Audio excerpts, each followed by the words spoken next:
ദുരിതത്തിൻ തീരത്തും സ്നേഹത്തണലേകിടുന്ന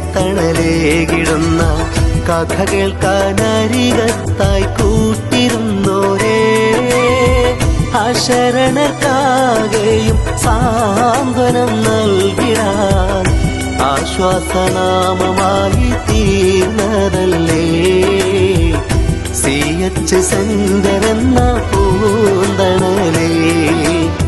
ദുരിതത്തിൻ തീരത്തും സ്നേഹത്തണലേകിടുന്ന കഥ കേൾക്കാനരികത്തായി കൂട്ടിരുന്നോരേ, അശരണർക്കാകെയും സാന്ത്വനം നൽകിടാൻ ആശ്വാസനാമമായി തീർന്നതല്ലേ CH സെന്റർ എന്ന പൂന്തണലേ.